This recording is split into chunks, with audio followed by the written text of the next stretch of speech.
வணக்கம். வாழ்க வளமுடன், வாழ்க வையகம். வையத்து மாந்தர் அனைவருக்கும் எல்லா நாட்களும் நல்ல நாட்களாக மலர்ந்து என்றென்றும் மகிழ்ச்சியா இருக்கணும்னு வாழ்த்துறோங்க. இன்றைக்கு நான் எதை பற்றி பேச போகிறேன், எப்படி அவர் என்ன எழுதி போடுறாரோ அதைத்தான் நம்ம பேச போறோம். அவரும் நிறைய என்னெல்லாமோ எழுதி போட்டு வச்சிருக்கிறாரு. அதுல நான் என்னத்தை எடுக்கிறேன்? சக்ரி. இந்த சக்கரி பத்தி நான் எப்போ சொன்னேனே, கண்ணனுக்கு கையில சக்கரம் இருக்கிறதுனால அது சக்கரி. அதே மாதிரி பட்டம் விடுறதுக்கு பேர் கூட சக்கரி.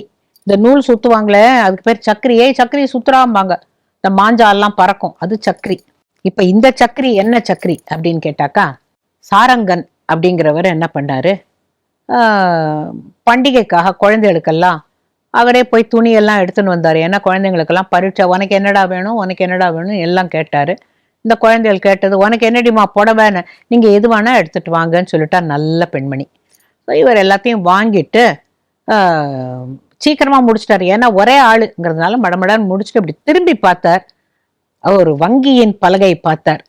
இங்கேதான் நம்ம ஃப்ரெண்டு ரவி இருக்கான், போய் அவனை பார்த்துட்டு போலாம் அப்படின்னு சொல்லிட்டு இவர் அங்க போய் ஏறிட்டு வரும்போதே, ரவி சார் இருக்காரா அப்படின்னு கேட்டபோது, இருக்கிறாருங்களே அப்படின்னு அவன் சொல்றதுக்குள்ள அவன் இங்கேருந்து பார்த்துட்டான். ஏய் வா வா வா சாருங்கா வா, எனக்கு இப்ப கொஞ்சம் டைம் இருக்கு, வா இப்படி சோஃபால உட்காந்து பேசலாம் வா அப்படின்னு சொல்லிட்டு ஒரு 5 நிமிஷம் தான் அவனோட உன்னை பாக்குறதுக்காக வந்தேன், வா வா உட்காரு, இது ஒன்றும் பெரிய வேலை இல்லை எனக்கு, உட்காரு அப்படின்ட்டான். 2 பேரும் உட்காந்து, என்ன நீயே பர்ச்சேஸா, அது எப்படிப்பா உங்க வீட்டுல மட்டும் அவங்களே எல்லாத்தையும் வாங்க சொல்றாங்கன்னு.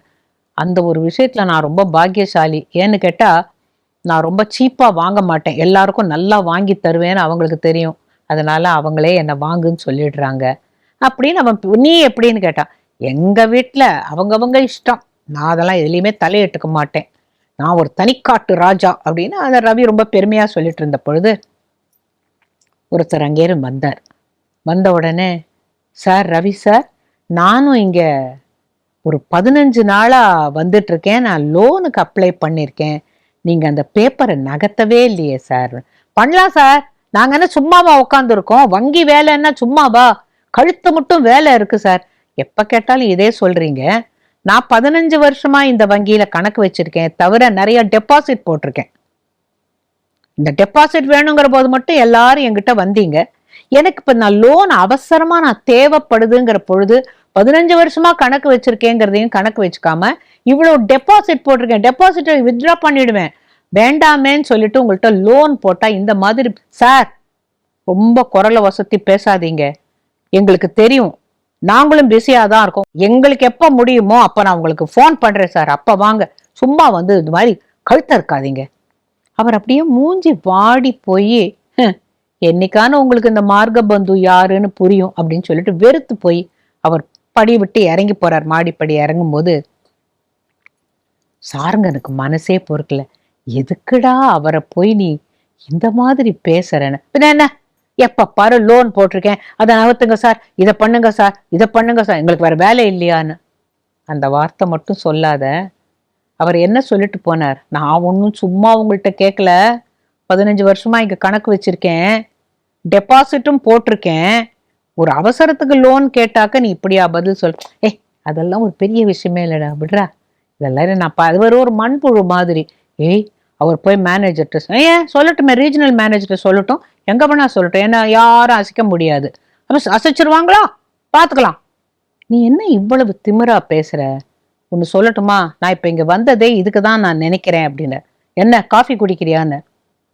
இல்லடா எனக்கு நீ நல்ல நண்பன் தான், ஆனா உனக்குள்ள இப்படி ஒரு வக்ரம் இருக்கும் நான் புரிஞ்சுக்கவே இல்லை. எல்லாரையும் நம்ம நண்பனா நினைக்கிறோம், ஆனா அவன் மனசுக்குள்ள இவ்வளவு அழுக்கு இருக்குமா. என்ன நீ சேர்ந்து என்ன ஒரு மாதிரி சொல்லப்பின, என்ன அவரை போய் மண்புழுன்னு நீ சொல்றியே அப்படின்னு சொல்லிட்டு, உனக்கு சிசுபாலன் கதை தெரியுமா அப்படின்னு கேட்டான். தெரியாது, தெரிஞ்சா உனக்கு தெரியும், இப்ப நான் சொல்றது உண்மைன்னு கேட்டுக்கோ. கிருஷ்ணருடைய அப்பாவுடைய சகோதரி, அவளுக்கு ஒரு குழந்தை பிறந்தது, சேதி நாட்டு அரசி அவ.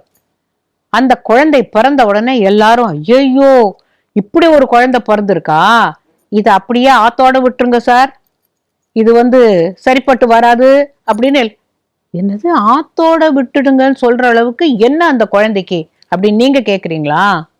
அந்த குழந்தைக்கு 3 கண்ணு 4 கை. அப்படி ஒரு குழந்தை நம்ம வீட்டுல பிறந்தா என்ன பண்ணுவோம்? அச்சோ இது உசுரோட இருக்கணுமா அப்படின்னு நினைப்போம்ல. பேசாம ஆத்துல கொண்டு போய் போட்டுடலாம் அப்படின்னு நினைச்ச பொழுது ஒரு அசரீரி, இந்த குழந்தையின் உறவினன் ஒருவன் அந்த குழந்தையை தூக்குகின்ற பொழுது இந்த குழந்தையின் அவயவங்கள் மறைந்து விடும், சாதாரண குழந்தையாக மாறிவிடுவான் அப்படின்னு அசரீரி வந்த உடனே எல்லாரும் சந்தோஷப்பட்டாங்க. அந்த அசரீரி அதோட நிக்கல. ஆனால் அந்த உறவினனே இந்த குழந்தைக்கு யமனாவான். அதுதான் இந்த 2வது போர்ஷன் தான் எல்லாருக்கும் ஒரே பயம் வந்தது. இந்த 4 கை 3 கண்ணு போச்சுன்னா பரவாயில்ல, அவன் உயிரும் போயிடும் அப்படின்னா என்ன பண்றது? சரி, அந்த நேரத்துல அசரீரி வாக்கு, அப்புறம் இந்த 4 கையோட 3 கண்களோட இந்த குழந்தை அது பாட்டு தொட்டில்ல இருந்தது. ரொம்ப நாள் கழிச்சு கிருஷ்ணர் அங்க வரும் பொழுது, அடாடா அத்தைக்கு குழந்தை பிறந்திருக்கான் போல இருக்கே, நான் பார்க்கணும்னு சொல்லிட்டு அங்க போனாராம். போனா அந்த குழந்தை 4 கை 3 கண்ணோட. ஆனா அந்த குழந்தைய அப்படியே எடுத்து மடியில வச்சுக்கிட்டாராம். 4 கைகள் மறைந்தன, நெற்றியில் இருக்கும் அந்த 3வது கண்ணும் மறைஞ்சு விட்டது. சாதாரண குழந்தை ஆயிட்டான். அதை அத்தை கிட்ட கொடுத்த போது அப்ப எல்லாரும் அக்கம் பக்கத்துல இருக்கிறவங்களாம் சந்தோஷப்பட்டாங்களா, அந்த குழந்தை நல்லபடி ஆயிடுச்சு அப்படின்னு படுக்க வச்சாச்சு. அத்தை மெதுவா கிருஷ்ணர் கிட்ட வரா, கிருஷ்ணா கிருஷ்ணா, இது வரைக்கும் எனக்கு சந்தோஷம். அதுக்கு அடுத்தாப்புல அசரீரி என்ன தெரியுமா சொல்லித்து, யாரால் அவனுக்கு இந்த 4 கைகள் மறைந்து 3 கண்கள் போகின்றதோ, 3வது போய் நார்மல் ஆகிறானோ, அவனால் அவனுக்கு சாவு. அது மட்டும் முடியாதுன்னு நீ சொல்லேன். நான் என்னால் அது முடியாது, இதெல்லாம் விதித்தது. இப்ப அசரீரிய நானா பேச சொன்னேன்? அப்ப அசரீரி சொன்னது நிஜமானால் நான் ஒன்றும் பண்றதுக்கு இல்லை அத்தை, என்னால முடிஞ்ச வரைக்கும் நான் பொறுமை காக்கிறேன், பார்க்கலாம் அப்படின்னு. அப்போதைக்கு அவளுக்கு சந்தோஷம்.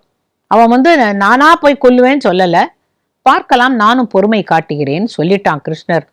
தப்பிச்சிருவான் நம்ம பையன் நினைச்ச பொழுது, அவன் ஏற்கனவே ருக்மிணியை கல்யாணம் பண்ணிக்கணும்னு ஆசைப்பட்டான். அந்த ருக்மிணி கண்ணனுக்கு காதல் கடிதம் எழுதி, என்னை இங்கிருந்து கடத்தி கொண்டு போய்விடு, நான் கௌரி பூஜை பண்றதுக்கு கோயிலுக்கு வருவேன், நீ ரதம் கொண்டு வந்து என்னை மின்னல் வேகத்தில் அழைத்து கொண்டு போய்விடுன்னு அவதான் சொன்னான். கிருஷ்ணரா வா நான் உன்னை லெட்டஸ் எலோப் அப்படின்லாம் சொல்லவே இல்லை. ஆனால் அவதானே சொன்னா, கல்யாணம் பண்ணிக்கிட்டாரு. அதுலயே அவனுக்கு கொஞ்சம் வருத்தம். சிசுபாலனுக்கு நான் விரும்பின பெண்ணை கல்யாணம் பண்ணிட்டானே அப்படின்னுட்டு யுதிஷ்டிரர் ராஜசூய யாகம் பண்ணார். அந்த ராஜசூய யாகத்தில் முதல் மரியாதை யாருக்கு கொடுப்பது அப்படிங்கிற போது அந்த கேள்வி வந்த பொழுது அந்த கேள்விக்கே இடம் இல்லை. வேற யாரு? கிருஷ்ணர் இல்லாமல் வேற யாருக்கு அந்த மரியாதை கொடுக்க முடியும்? இல்ல பாண்டவர்களாக தன்னால நின்றார்களா, இல்ல போரில் வென்றார்களா, எதையான ஜெயித்தார்களா? எல்லா விதத்திலையும் தோத்து போனாங்க அவங்க. கண்ணன் இருக்கிற ஒரே ஒரு பலத்தினால அவர்கள் ஒரு ராஜசூய யாகம் பண்ணி அந்த முதல் மரியாதை கண்ணனுக்கு தருகின்ற பொழுது அத்தனை பேரும் சரிங்கிறாங்க. சிசுபாலன் அங்கேருந்து எழுதான், இந்த மாடு மேய்க்கிற பையலுக்கா முதல் மரியாதை? அவன் அப்படி பண்ணினான் இப்படி பண்ணினான், இவன் நல்லவன் இல்லை, அது இல்லை இது இல்லைன்னுட்டு கண்ணன் பேசாம பார்த்துட்டு இருக்கார். அந்த சபையில இருக்கிறவங்க எல்லாருக்கும் என்ன கோபம் அப்படின்னா, கிருஷ்ணா இவன் இப்படியெல்லாம் கண்ணா பின்னான்னு பேசுறான், நீ என்னப்பா பேசாம இருக்கன்னா? அதே புன்னகையோட அந்த கண்ணன் அந்த மகுடத்தை வைத்துக்கொண்டு கையில் புல்லாங்குழலோடு அழகா உட்கார்ந்துட்டு எந்தெந்த அவன் என்னெல்லாம் திட்டுறானோ ரசிச்சு கேட்டுன்னு இருக்கார். ஆனால் 1 2 3 4 அவருடைய மனசு எண்ணல, அவருடைய சக்கராயுதம் சக்கரத்தாழ்வார் கணக்கு வச்சுக்கிறார். அவன் 100வது முறையாக ஒரு தீய வார்த்தையை சொல்லி அவரை திட்டுகின்ற பொழுது சக்கராயுதம் போய் அவனுடைய தலையை கொய்து விட்டது, சிசுபாலன் தலையை அறுத்து விட்டது. கண்ணன் ஒண்ணுமே பண்ணல. அதான் அவர் சொன்னார், என்ன பொறுமை காக்கிறேன்னு நீங்க எல்லாரும் யோஜனை பண்ணீங்களே, நான் அத்தைக்கு வாக்கு கொடுத்திருந்தேன், அவன் 100 முறை என்னை பிழைக்கட்டும், 100 முறை மன்னிப்பேன், 100வது முறை நான் மன்னிக்க மாட்டேன் அதாவது அப்ப கூட நான் அவனை கொல்வேன்னு சொல்லல, 100வது முறையாக நான் மன்னிக்க வேண்டாம், யார் மன்னிக்கணுமோ யார் தண்டிக்கணுமோ அது பார்த்து கொள்ளப்படும் அப்படின்னு சொல்லிட்டார். சக்கராயுதத்துக்கு அப்படியே 100வது திட்டுக்கு அப்புறமா போய் ஒருத்தனை இன்னதான் நாக்குல நரம்பு இல்லாம பேசுறதுங்கிறாங்களே, அந்த மாதிரி இல்ல பேசினாவன். அப்போ ஆமா, அதுக்கும் இதுக்கும் என்ன சம்பந்தம்? அதாவது அவன் தலையை கொய்து விட்டான்னு சொன்ன உடனே இல்ல, சிசுபாலன் மாதிரி நீ ஆய்விடக்கூடாது, அதுக்கும் இதுக்கும் என்ன சம்பந்தம்? நான் என்ன சிசுபாலன் மாதிரி அவரை திட்டினேனா? நீ திட்டல, அவர் நோக பேசினாய் ஒன்று. ரெண்டாவது, அவர் ஒன்னும் உங்ககிட்ட யாச்சகம் கேட்கல, லோன் தான் கேட்கிறாரு. உங்க வங்கியில லோன் கொடுக்கற வழக்கம் இருக்கிறதுனால, அதுவும் நீ அந்த பொசிஷன்ல இருக்கிறதுனால உங்ககிட்ட என்ன சார் பேப்பர் நகத்தலன்னு சாதாரணமா தான் கேட்டார். அவரை நீ என்ன சொன்ன? இது என்ன பண்ணிடணும், மண்புழு அப்படின்னு சொன்ன இல்ல. என் மனசுல என்ன படுதுன்னா, அவர் இன்னும் ஒரு தரம் உங்ககிட்ட கேட்பார். அப்படி பண்ணலன்னு வச்சுக்கோ, இந்த வங்கியில இருக்கிற எல்லா பணத்தையும் எடுத்துடுவார், எல்லா டெபாசிட்டையும் எடுத்துடுவார். ஏன் வேற வங்கிகள் இல்லையா? வேற எந்த வங்கிகளையான்னு போனாக்கா அவனுக்கு லோன் கிடைக்காதா? நீ ஒத்தந்தான் பேங்க்ல இருக்கியா? நீ தான் இதுக்கு என்ன பெரிய ஜெனரல் மேனேஜர் நினைச்சிட்டு இருக்கியா? ரவி, உன்னுடைய போக்கு, உன்னுடைய ஒரு குரூரமான ஒரு ஒரு ஒரு மனப்பான்மையை காட்டுறது. நான் என்னுடைய நண்பன்னு எனக்கு உன்னை சொல்லிக்கிறதுக்கு கொஞ்சம் நான் உன்னை பார்க்க வருவேன்னு தோணலை. ஏன்னு கேட்டா, நீ இத்தனை நாள் என்னிட்ட பழகினது வேற விஷயம். ஆனால் இன்று உண்மையான முகத்தை நீ காட்டி விட்டாய். அவர் யாரு? ரிட்டையர் ஆகி அவ்வளோ வயசானவர் கேட்கிற பொழுது அவரை நீ இவ்வளவு ஏளனமா நீ இது பண்ணக்கூடாது. நீங்க லான்மோ பிஸியா இருக்கிற மாதிரி ஒரு நாளும் இதையே சொல்றீங்களே சார், என்ன ஏதுன்னு சொல்லுங்கன்னு அவர் எவ்வளவு பணிவா கேட்டார், திட்டிட்டு போல. நான் மார்கபந்து யாருன்னு உங்களுக்கு தெரியும், மார்கபந்து என்ன பண்ண போறாரு, எல்லாத்தையும் எடுத்துடுவார். அப்ப உங்க மேனேஜர் கேட்பார், என்ன பண்ணீங்க ரவி, அவர் எல்லாத்தையும் வித்ட்ரா பண்ணிட்டாரு, நீங்க யாராச்சும் ஏதாவது அப்ப முழிச்சுக்கிட்டு என்ன பிரயோஜனம்? ஒன்றும் நடக்காது இல்லையா? அப்படின்ன பொழுது அவனுக்கு என்ன தோணித்தான், ஆமா நான் இந்த மார்கபந்து யாருன்னு வேற சொல்லிட்டாருல்ல, அவர் எல்லாத்தையும் வித்ட்ரா பண்ணி எனக்கு இந்த உங்க பேங்கே வேண்டாம், எல்லாத்தையும் க்ளோஸ் பண்ணிக்கிறேன், நான் இன்னொரு பேங்க்குக்கு போய் நான் லோன் வாங்கிக்கிறேன் அப்படின்னு எடுத்துன்னுட்டார்னா நமக்கே ஆபத்து தானேன்னு சொல்லிட்டு என்ன பண்ணான், நாளைக்கு அவர் வரும்பொழுது, ஏன் நாளைக்கு, இப்ப போன் இருக்குல்ல கையில, கூப்பிடு அவரை, கூப்பிட்டு ஐயா நான் தெரியாதனமா சொல்லிட்டேன், நீங்க வாங்க நான் உங்களுக்கு லோனுக்கு இப்ப ஏற்பாடு பண்றேன்னு சொல்லு, இல்லைனாக்கா நான் உன்னை திருப்பி பார்க்க வரமாட்டேன் அப்படின்னு சாருங்கன்னு சொன்ன உடனே ரவி ஒண்ணு நினைச்சான். அவனுடைய குணத்தினால ஒரு நண்பனா இந்த கேரம் போர்டு ஆடுற பொழுது ஒரு காயா அடிக்க அடிக்க அடிக்க எல்லாம் குழிக்குள்ள போய் விழுந்துரும் இல்லையா? அந்த மாதிரி அவன் அப்பதான் நினைச்சு பாக்குறான், என்ன கல்லூரி முடிச்சு நாங்க எல்லாரும் ஒன்னா ஒரு இடத்துல வேலைக்கு போகும்போதெல்லாம் ஒன்னா இருந்தோம், அப்புறம் எல்லாரும் என்னமோ என்னை விட்டு அந்த வெள்ளைக்காயி கருப்பு காயி எல்லாம் போற மாதிரி எல்லாம் செதறி போயிட்டாங்க, இவன் ஒத்தந்தான் எனக்கு நண்பன் இருந்தான், இப்ப இவனும் இன்னைக்கு இனிமே நான் அவனை பார்க்க வரமாட்டேன்னு சொல்லிட்டான்னா நான் அவ்வளவு கேவலமானவனா இருக்கேனான்னு சொல்லிட்டு அந்த செல்ஃப் ரியலைசேஷன் அன்னைக்கு தான் வந்தது.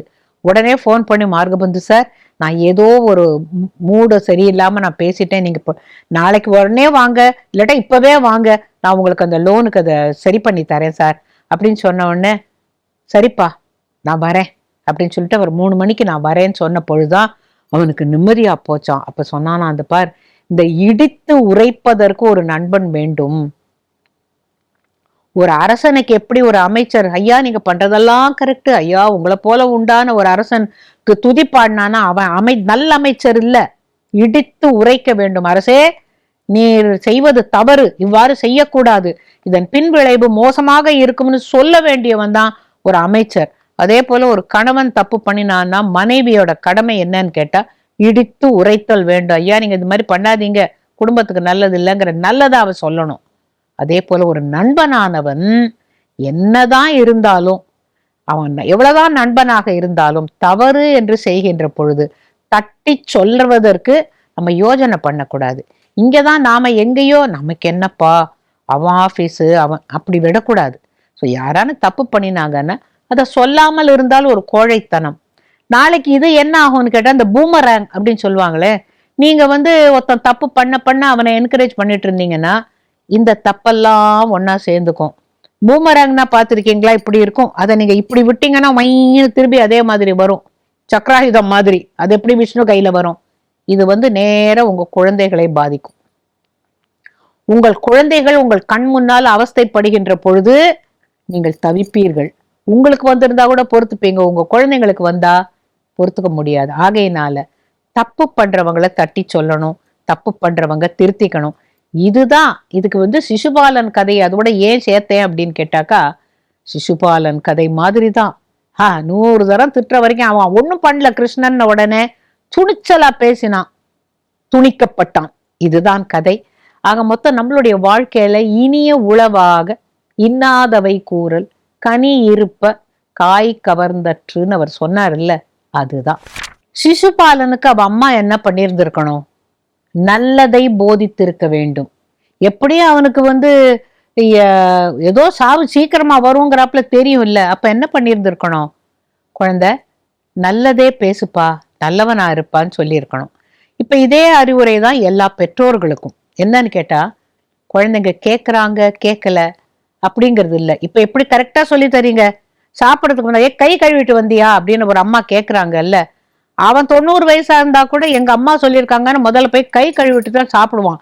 வெளியில எங்கேயாவது சாப்பிடணும்னா கூட முதல்ல போய் கை கழுவான். காரணம், சின்ன வயசுல அம்மா சொல்லியிருப்பாங்க இல்லையா? அப்படி நல்லதே சொல்லி கொடுத்தீங்கன்னா இந்த குழந்தைங்க வளரும் பொழுது கொஞ்சம் சிந்தித்து பார்ப்பாங்க. இன்னைக்கு சொன்னாங்களே அது என்னன்னு திரும்பி பார்க்கிற பொழுது அவங்களுக்கு அதோட பெருமை புரியும், அதோட நன்மை தெரியும். இதுக்கு நான் உங்களுக்கு ஒரு சின்ன கதை சொல்றேன். கந்தநாதன் அப்படின்னு ஒருத்தன் இருந்தான். அவனுக்கு ரொம்ப வறுமை. அவன் என்ன நினைச்சான், இந்த கொஞ்சம் கொஞ்சமா போய் திருடி அதை வித்து சாப்பிட்டு இது பிரயோஜனம் இல்லை, ஒரே அடியா நிறைய எடுத்துட்டு வந்துட்டு எங்கேருந்து எடுக்கிறோமோ அந்த ஊரை விட்டு பல காத மைல் தூரம் ஓடி போயிட்டோம்னா அங்க அந்த பணத்தை வச்சு நிம்மதியா வாழலாம், போதும் போதும் வறுமை அப்படின்னுட்டு அவன் என்ன பண்ணான், அந்த ஊர் ராஜாவுடைய அரண்மனையை ஒரு நாளைக்கு போய் சாதாரண மனுஷனை போல போய் நோட்டம் விட்டுட்டு பார்த்தான். எந்த இடத்துல காவல் கம்மியா இருக்குங்கிறத பார்த்துக்கிட்டான். இவன் என்ன பண்ணிட்டான், அன்னைக்கு இரவே எந்த இடத்துல காவல் கொஞ்சம் அதிகமா இல்லையோ அது வழியா கோட்டை சுவர் ஏறி குதித்து நேர கருவூலத்துக்கு போயிட்டான். அந்த கருவூலத்துக்கு எப்படியோ அங்கே இங்கே தேடி போயிட்டான். அவன் நினைச்சாப்புல இல்லை. அப்புறம் கருவூலத்துல போய் பார்த்தா பொன்னும் பொருளும் தங்கமும் எல்லாம் இருக்கு. அவன் பார்த்தான், இதுல எதை எடுத்துட்டு போனாக்க என்னால பணமாக்க முடியும். முதல்ல ஒரு நோட்டம் விட்டான், விடியறதுக்குள்ள நம்ம திருடின்னு ஓடிடணும்னு சொல்லிட்டு. அப்ப என்ன பண்ணா, அங்க ஒரு பட்டு ஆடைகள்லாம் நிறைய இருந்தது. அதில் நூல் ஆடையும் இருந்தது. அந்த ஒரு நூல் ஆடையை எடுத்து கீழே பிரிச்சு போட்டான். பிரிச்சு போட்டு இந்த பெரிய பெரிய விலை உயர்ந்த வைரக்கற்கள், மாணிக்கங்கள், அந்த மாதிரி பொருள்கள்லாம் எடுத்துக்கிட்டான். சில முத்து மாலைகள் எடுத்துக்கொண்டான். மற்றபடி அரச மணிமுடியெல்லாம் தொடல. பெருசா ஒன்றும் இல்லாம அது கொஞ்சம் இது கொஞ்சம், இதெல்லாம் இது விலையாகும், இது சின்ன நகையா இருக்கு, முத்து மாலை அப்படின்னு எல்லாத்தையும் எடுத்து அழகா ஒரு பெரிய மூட்டை கட்டினான். இத்தனையும் பார்த்துக்கிட்டு அங்க இருந்த ஒரு சின்ன ஒரு விளக்கு வெளிச்சத்துல, வெளியிலேருந்து வந்த வெளிச்சத்துல வச்சு எடுத்துட்டான். எடுத்துக்கொண்டு தோளில் வைத்து வந்த வழியே ஓட வேண்டும், சத்தம் போடாமல் போக வேண்டும். தவிர ரொம்ப வளையல்களையெல்லாம் எடுத்த சத்தம் போடுமோ நினைச்சுக்கிட்டு இவன் கல்லு விலை உயர்ந்த மாணிக்கத்தெல்லாம் மட்டும் எடுத்துட்டு வரான். வரும்பொழுது காலில் ஏதோ நறுக்குன்னு குத்திச்சு. அந்த இருட்டுல என்னன்னு தெரியல. எடுத்து பார்த்தான், அதுக்கு பட்டகமா இருந்தது.